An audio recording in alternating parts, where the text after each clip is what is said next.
And joining me now to discuss is our political panel, Republican strategist Malik Abdul and Democratic strategist Reecie Colbert.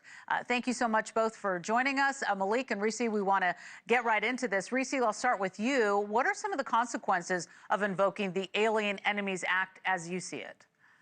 Well, first of all, I think that the pretext for it is completely false. This gang, although it is very dangerous, is not an actual foreign government or a nation. And so what this does is it gives President Trump and the administration the ability to suspend due process, which is something that I think is dangerous for American citizens. Look, I have no love for Venezuelan gang members. I've actually lived next to gang members selling drugs. And you know how I handled it? I handled it with the local law enforcement. We have the capacity in this country to handle the gang members, as your expert just explained, without having to give this president unchecked powers that I do not trust him to not abuse. Malik, what do you say at this point? Is the Trump administration going too far with using this law to deport migrants? We've been watching this video coming into our newsroom, and, you know, there's a lot going on here. Is it going too far? In this sense, I don't think it's going too far at all. Donald Trump won with a mandate to tackle the issue of immigration. And when we look at the numbers so far, around 90% numbers down from where they were this time last year when it comes to border engagements. You don't see a lot of pushback from the general public. And they may have some concerns when it comes to the economy, but when it comes to immigration, people are pretty much on board with what the Donald Trump administration is doing. And as you played, you noted in your earlier clip, Bukele, he just said, oops, oopsie. They weren't able to turn around that plane. They ended up there in his country. And I think that you're going to see probably more countries willing to work with the administration because Donald Trump is serious on this issue of immigration. There are things that Donald Trump probably will do wrong and has done wrong that many people have a problem with. But when it comes to immigration, getting these violent criminals who don't have a right to be in the United States out of here, people are going to be on board. All right, Reecie, Democrats taking a look at their immigration policies, have they lost sight on this? Are they on point? Where do you think it lies right now? Well, Democrats tried to get a bipartisan immigration reform bill through in the last administration, and Donald Trump single-handedly blocked them.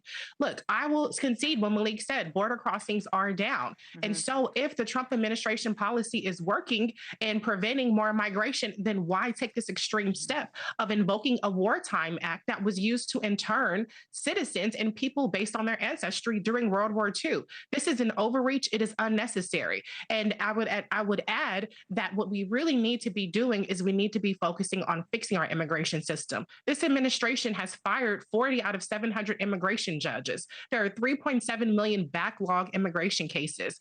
They are suspending legal immigration, TPS status for legal immigrants. And so there are many issues that are bigger fish to fry than this Venezuelan gang, which I will admit is dangerous. And those people are incarcerated and those people are in the crosshairs of our law enforcement already. Malik, I wanted to ask you about the situation at Columbia because federal immigration officers have arrested student protesters at the university, revoking green cards, student visas. What about that? Is that part taking it too far?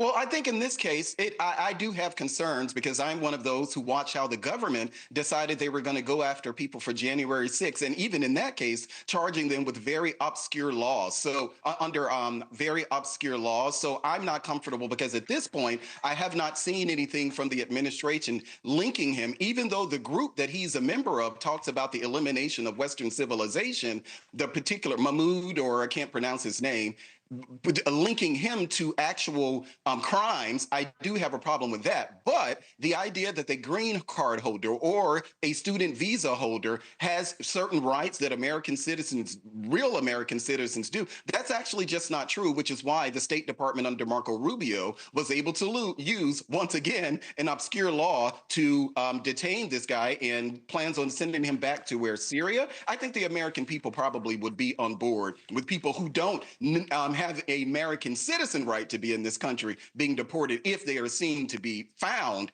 to be acting in contrast or when it comes to the United States, the interests of the United States. Right. Malik, I do want to switch gears, but I saw you shaking your head. So, Reecie, I want to just give you, if you could, just one sentence on a reaction, because it looks like you have one. It's a blatant violation of the First Amendment. That is not a citizenship thing. That is an American thing, period. Okay. Thank you for that. And I want to switch gears. And I do want to ask you, we've had a lot going on this week about Senate Minority Leader Chuck Schumer, who is under fire for his decision to back this funding bill we've been talking about. So, Reecie, should Democrats think about new leadership under Trump? Many people are wondering if that's the right move. Many say, it's a little too soon to talk about that. How do you see it? Well, I think Senator Chuck Schumer fell on his sword for a bad deal that I think in both chambers, they failed to extract concessions from the Republicans, knowing that the Republicans needed their vote. But I think it is absolutely fair to ask the question and evaluate whether Senator Chuck Schumer, Leader Schumer, is the right man for the task. It is malpractice that they let it get this far to where they say, oops, we have no choice but to accept this deal. So I don't have any problem with at least having the discussion. All right. Well, we'll see how those discussions go as we move forward. Republican strategist Malik Abdul and Democratic strategist Reecie Colbert. Thank you both very much for joining us today, and we'll talk again soon. More people are